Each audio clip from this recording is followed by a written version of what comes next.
Baik, bismillahirrahmanirrahim. Assalamualaikum warahmatullahi wabarakatuh. Kami dari Universitas Pendidikan Mandalika akan mempresentasikan hasil diskusi materi kami tentang penyusunan silabus dan RPP mata pelajaran Penjas dengan dosen pengampu Ibu Wiwin Kurniawati MPD. Sebelum itu, sini saya akan memperkenalkan nama saya. Nama saya adalah Rahmat Solihin dengan NIM 23271483 dan rekan saya M. Nurul Haji dengan NIM 232710002. Baik, di sini langsung saja saya akan membacakan materi kami.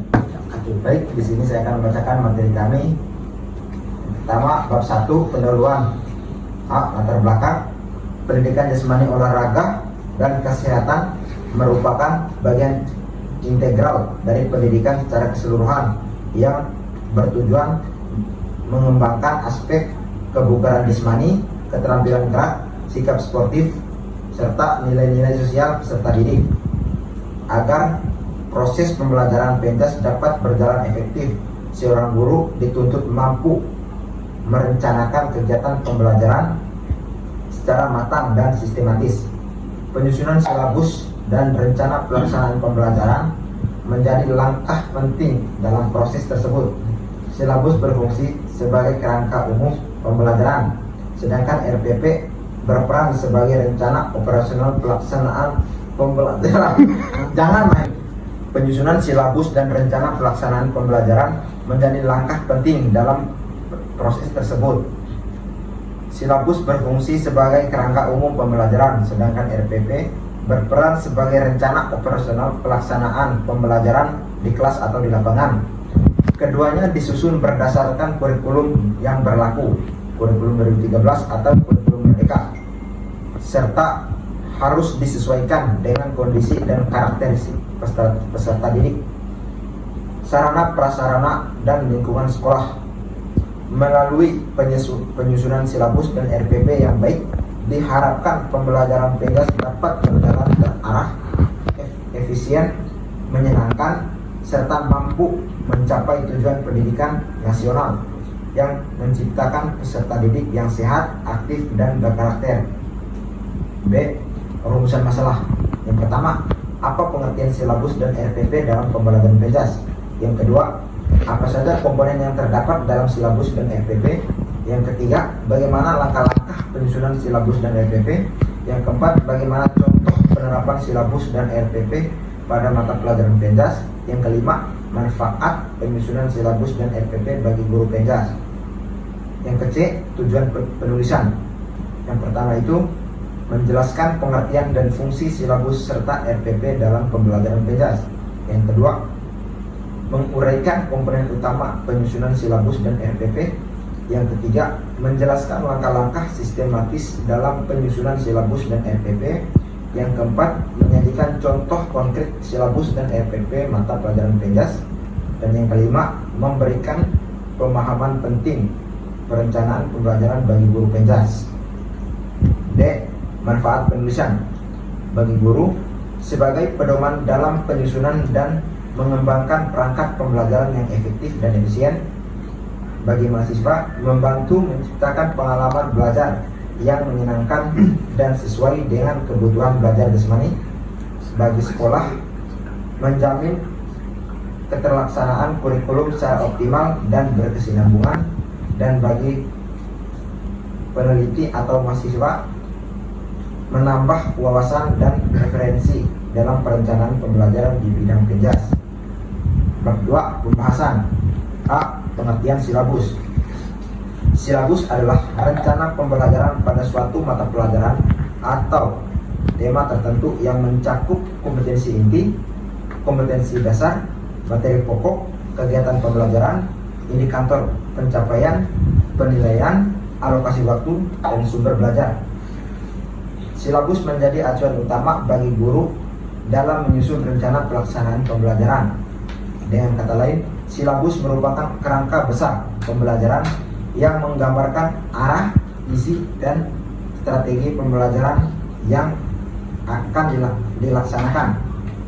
Menurut Pendikbud nomor 22 tahun 2016 silabus dikembangkan berdasarkan kompetensi inti dan kompetensi dasar dari kurikulum dan disesuaikan dengan karakteristik peserta didik serta kondisi atau pendidikan.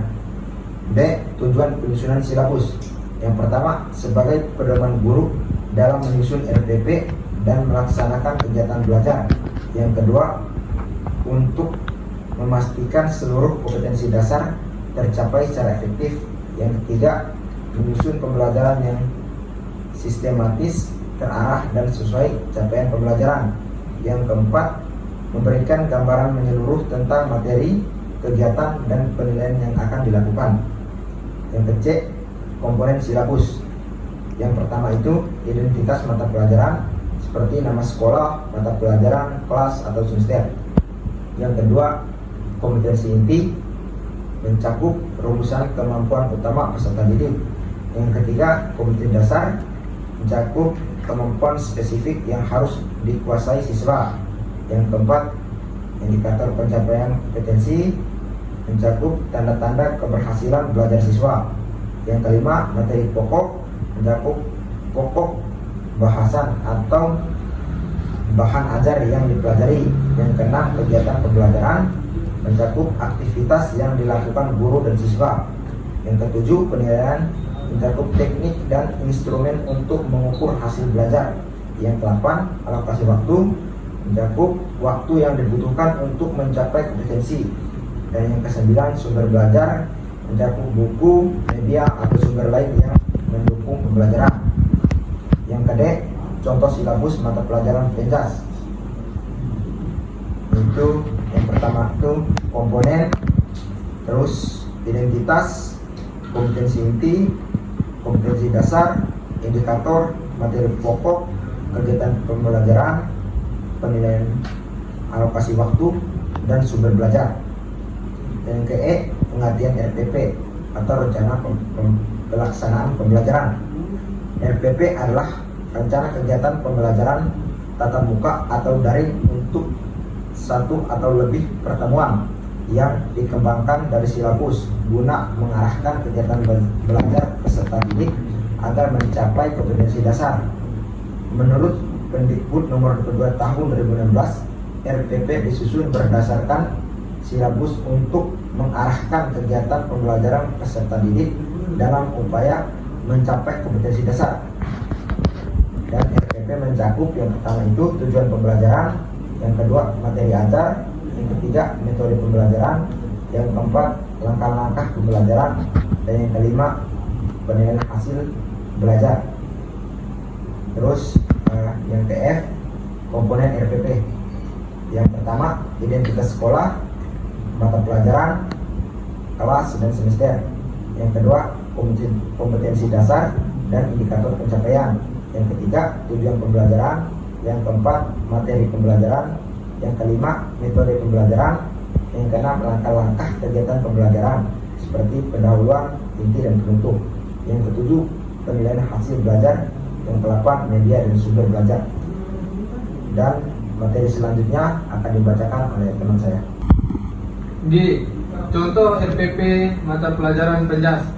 Satuan pendidikan, mata pelajaran, kelas atau semester, materi pokok, dan alokasi waktu. 1. Kompetensi dasar. Yang pertama ada memahami teknik dasar permainan bola voli. Yang kedua, mempraktikkan teknik dasar passing bawah dan atas bola voli.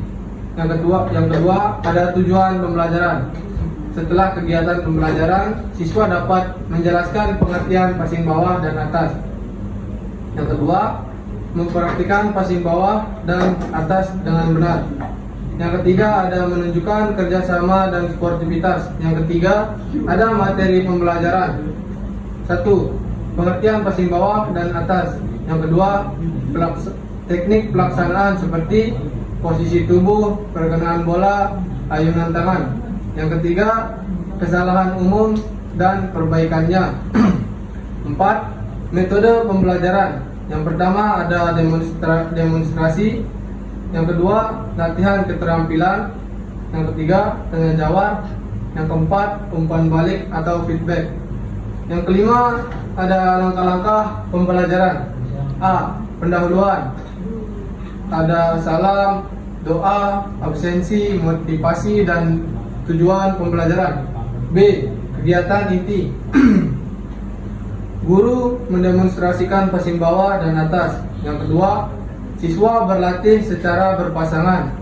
3. Guru memberi umpan balik terhadap teknik siswa. Siswa mengikuti permainan kecil bola voli sederhana. C. Penutup. Refleksi kegiatan pembelajaran. Kedua, guru memberi penilaian dan kesimpulan. Yang ketiga, doa penutup. 6. Penilaian hasil belajar. Yang pertama ada aspek pengetahuan, kedua aspek keterampilan, ketiga aspek sikap. Yang ketujuh ada media dan sumber belajar. Yang pertama ada bola voli, fluid, dan lapangan voli. Yang kedua, buku PJOK. Yang ketiga, video tutorial teknik dasar bola voli. H. Hubungan silabus dan RPP. Di silabus ada merupakan rancangan umum pembelajaran. Itu yang pertama. Yang kedua, disusun untuk semester atau 1 tahun ajaran. Yang ketiga, menentukan ruang lingkup pembelajaran. Yang terakhir, fokus pada apa yang dipelajari. Sedangkan di RPP ada merupakan penjabaran operasional dari silabus. Yang kedua, disusun untuk 1 pertemuan atau lebih. Yang ketiga, menjabarkan pelaksanaan proses belajar. Dan yang terakhir, fokus pada bagaimana cara mengajar. I. Prinsip penyusunan silabus dan RPP. Yang pertama, berpusat pada peserta didik. Yang kedua, mengembangkan kreativitas siswa. Yang ketiga, mendorong partisipasi aktif siswa. 4. Mengembangkan budaya membaca dan menulis. Yang kelima, menyediakan pengalaman belajar yang kontekstual. Yang keenam, memanfaatkan teknologi dan sumber belajar yang relevan. Yang ketujuh, memberikan umpan balik dan tindak lanjut. Bab ketiga ada penutup. A. Kesimpulan. Penyusunan silabus dan RPP merupakan langkah penting dalam proses perencanaan pembelajaran pendidikan jasmani, olahraga, dan kesehatan atau disebut dengan PJOK. Silabus berfungsi sebagai pedoman dalam merancang kegiatan pembelajaran yang terarah, terukur, dan sesuai dengan capaian kompetensi.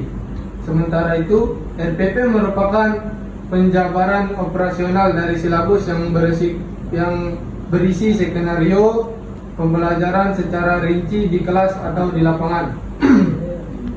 B. Saran. 1. Guru hendaknya selalu mengembangkan kemampuan profesional dalam menyusun perangkat pembelajaran yang inovatif. Yang kedua, sekolah selalu memberikan fasilitas dan pelatihan bagi guru penjas agar lebih memahami pembaruan kurikulum. Yang ketiga, mahasiswa calon guru penjas sebaiknya berlatih secara rutin menyusun silabus dan RPP agar terbiasa dengan prosedur yang benar dan sesuai standar pendidikan nasional.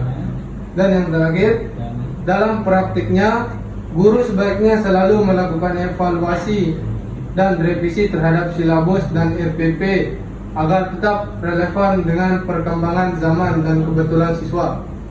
C. Penutup. Penyusunan silabus dan RPP bukan sekedar kewajiban administratif, tetapi merupakan bagian penting dari upaya peningkatan mutu pembelajaran penjas. Dengan perangkat pembelajaran yang tersusun dengan baik, guru dapat mengajar dengan arah yang jelas dan siswa dapat belajar dengan lebih optimal. Semoga materi ini dapat menambah wawasan dan menjadi pedoman dalam merancang kegiatan pembelajaran penjas yang berkualitas dan berorientasi pada kompetensi peserta didik. Mungkin itu saja presentasi dari kelompok kami tentang materi penyusunan silabus dan RPP mata pelajaran penjas. Kurang dan lebihnya kami mohon maaf, mungkin ada salah kata dari presentasi kelompok kami. Wabillahi taufiq wal hidayah. Assalamualaikum warahmatullahi wabarakatuh. Waalaikumsalam warahmatullahi wabarakatuh.